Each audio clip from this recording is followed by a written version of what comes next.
ndumiwe sohoka nanduru dushaka twebwe sohoka ndakubwiye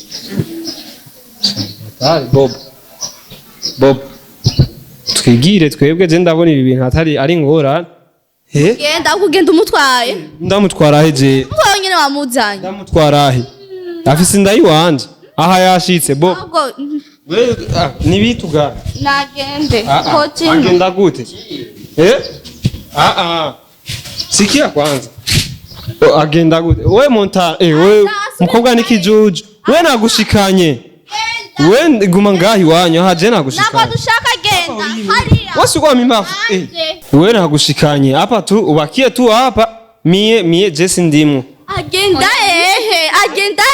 so jahanze ugenda wewe ewa Bobo turaringe twigira agenda kwa FAMBA hubu simpanga ndayonyere kwa FAMBA tukara dushaka menya Bobo reka nzimye na mikrofone aho yishaka kuyidimya nukuri sabo jahanze nyarutsa hanze simpanga sitoki hapa reka huko Jeni gire hanze mwese acha kunishika mbaya Jesse ni tuwazana Bobo tugende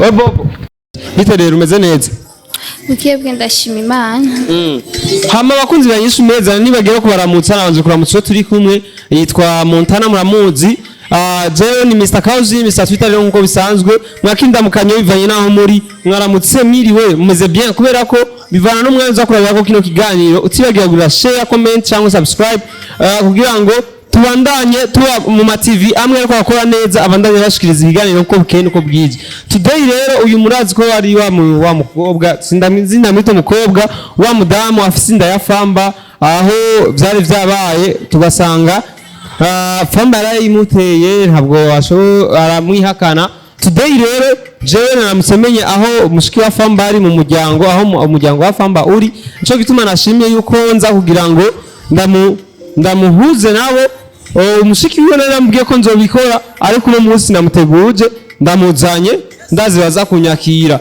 aze kuvuga ikibazo cyo mu muryango sivyo none ugende bwire famille ya FAMBA bamenye yuko office ndayi iyi mateso gume wishira mu bibazo uri mu ngorane aho kujana kubivuga mu muryango FAMBA yaramaze kutwara mu muryango yabo kwanza wapi nabwarantwara nabwo yari bwagutwara batuja ngaha amenyo kanika amaguru gashira hejuru nabwo jene ndahazi we rero je ngoma ndakujane kwa FAMBA kandi witonde sinshaka induru tugende kwa FAMBA iwabo aho asi wabo ni mu muryango abantu ba famille yiwe bari ino niho namushiki wiwaba rero je ngoma ndagutwareyo ugende bukebuke witonze hama tumenye ingene tuvugana nabo umenye ingene ubabwira ivyiyo nda yawe apara kubandanya uteseka kandi office aho wayikuye siko none we sasa tugende bukebuke ndazi ni ngaha hafi je nabwiye cameraman atsa kamera tugende ni ngaha hafi turabe ingene tubabwira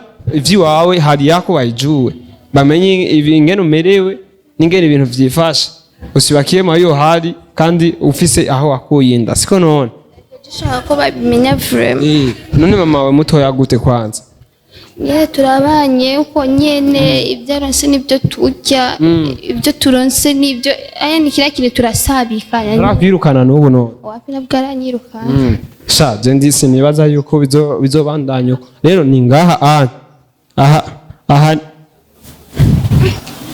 aha niho kuri rya famille aba FAMBA rero wewe ebana staki fuyo nenda kwa pose ndaza kubanekanye na nduru ntera n'abantu dore rero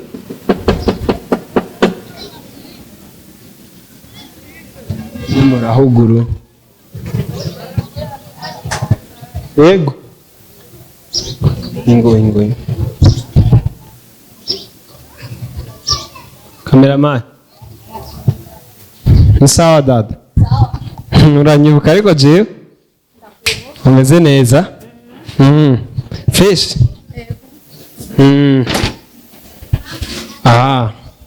hama sogi cyatuzanye ngango uyu mukobwa nari nakubwiye ivy'umukobwa FAMBA yateye indi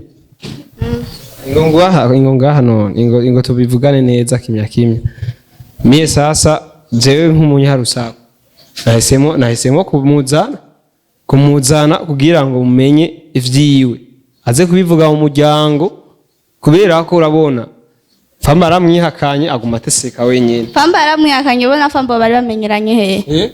Bona FAMBA bari bamenyeranye he? None je sikosa ryo kumuzana. Oya iryo sikosa. Je rero namuzanye aho bamenyaniye na FAMBA cankwe ivyo bamenyaniyemo bonyene nibo babizi. We Montana uyu niwe mushiki wa FAMBA. One demayi wanje.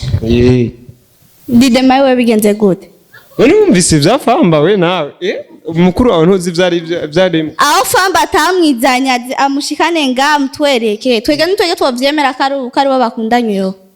Oya apara bakundanye bafitaniye n'umwana inda irakuze ngiyo ayibonye. Oya nyimba ari ndaza abandi bahungu na stware hiyo nyene twege nako tumuzi.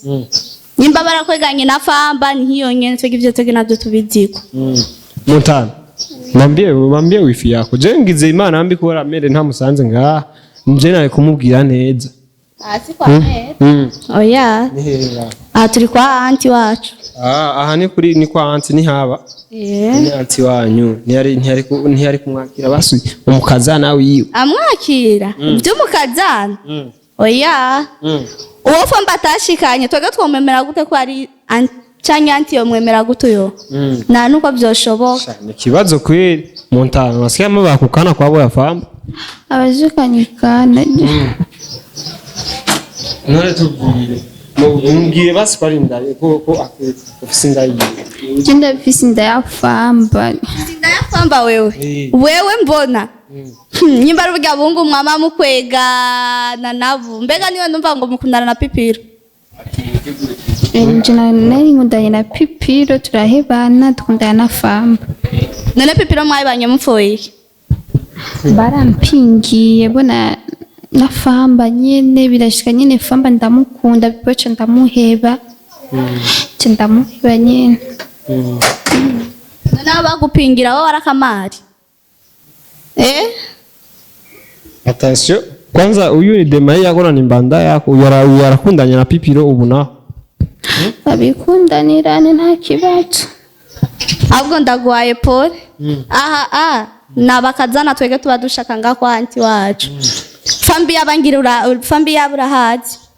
FAMBA yaramwihakanye nico gituma je namuzanye mu muryango kubera izo ngora. Mu muryango gukora iki? Ahubwo natuvire no mu rupango ayisoke hanze. Natuvire nako tumukeneye twebe. Urava nga nagushikana. Ndese mpangaje. Kwari kutavanga. Ndagusukume yanzura abejeyo. Wera amaze gushika. Ashika ngani wabo?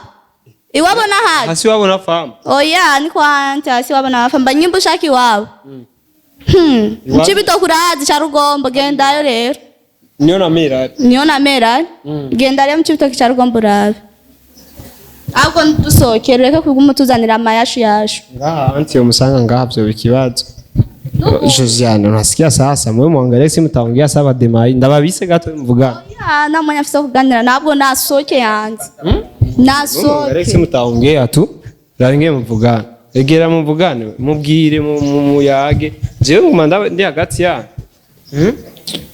Mubwire ivyiyonda mubwire ingene ibintu bipanze.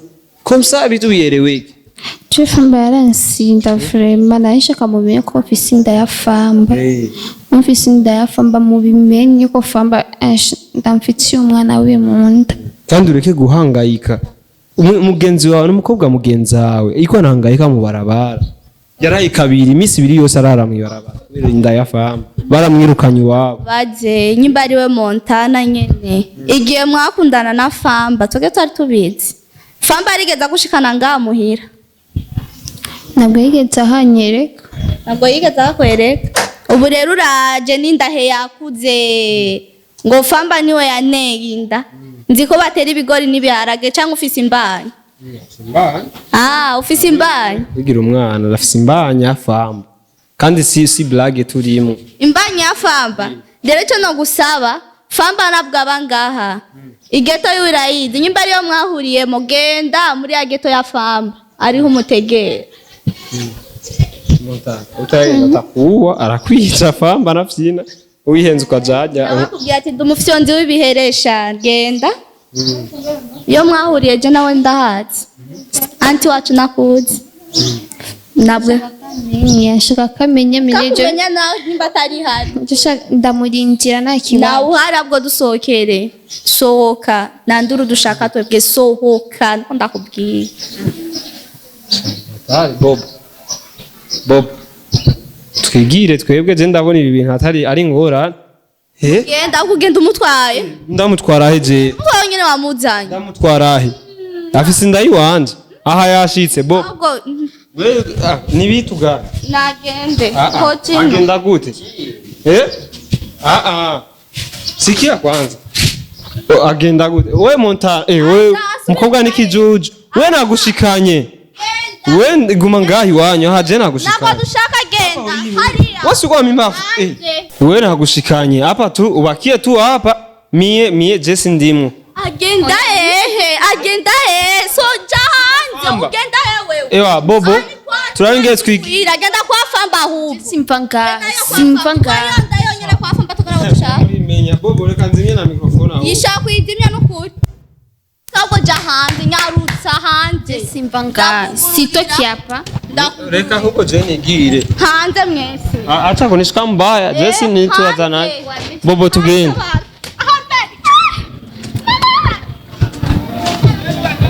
We Bobo. Bobingo tugende. We ntiwakobya yanga. Ndumi